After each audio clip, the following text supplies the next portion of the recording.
Yeah, proud of our team. You know, one of the things we wanted to get is kind of the fruits of your labor. We practiced really, really hard, really intense, and today I think that showed.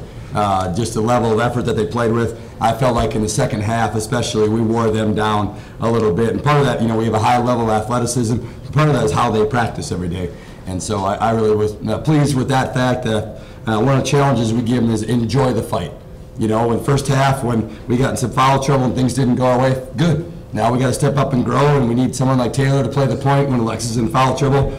And we need someone like Piper to come off the bench and make some shots and do different things. And that's part of being a team, is different individuals got to step up at different times, especially when we're in foul trouble or, you know, something goes wrong. So I was proud of our team with different kids stepped up at different times, but you know, I think our energy level and our fight really showed in that second half, and please, good start for our team. Questions? So, Coach said that you guys really forced a lot of turnovers, and that was a big issue for them. Is that something that you guys practice a lot on during the week? Yeah, just the style of defense we're going to play. We pressure the ball really hard, and then because we can switch, you know, we have post players that have great feet that can switch on the point guards, and we got guards that are tough enough to get around in front. So that it's a style of play that people don't see. It's unique, and it's unique to Illinois, and it's going to give some people fits, which is fun.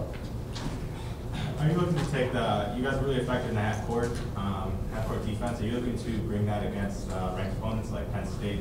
Yeah, absolutely. We'll play the same style. Then we may make adjustments here or there. Say, you know, for example, they set a down screen right away, 2 to 5, and they got a 6'5" kid inside. You know, we may adjust and not switch that first down screen, or off ball screens we may trap or do some other things if they're trying to roll that person into the post. So there's different things that we'll do depending on the opponent, but for the most part, we can be us. You know, our system will work against big, slow teams, and it'll work against skilled teams and really fast.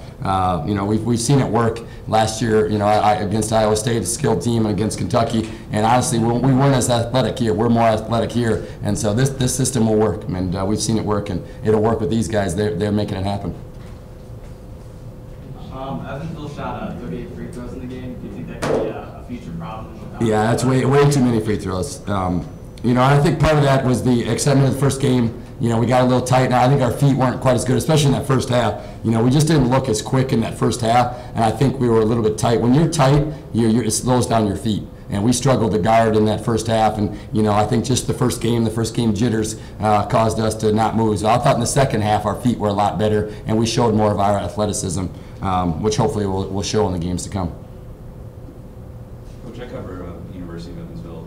I was asking Coach Epps about the bye game and how that affects them. How many games on your non-conference schedule would you say are bye games, just estimate-wise? What do you mean by bye games? I guess where you pay them. Oh, this is the only one for us. Okay. Yeah, and you know, hopefully it's something we want to be able to play more home games. It's something at the BCS level it gives an opportunity to do, play more home games than road.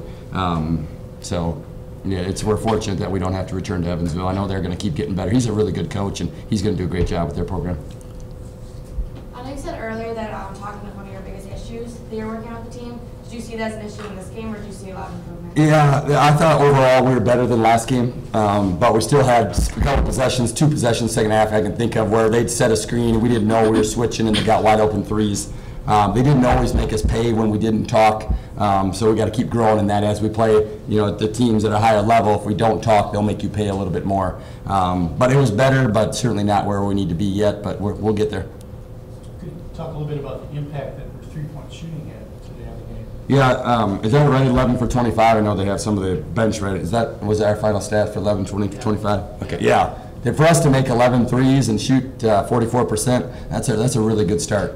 I thought Amber was huge in that first half. We were a little bit tight and struggling to score. Some of her threes got us going, and then different players stepping up and knocking down threes is great. You could see them grow in the last 3 weeks in practice. You could just see the confidence grow in them, and I think our playing fast and aggressively, them having the freedom to shoot it has really helped. They know they've got a lot of freedom, but that's going to make us great. As good as we drive the ball and as good as our post game is, when we can knock down threes, it makes us really hard to guard. Have you seen that in practice?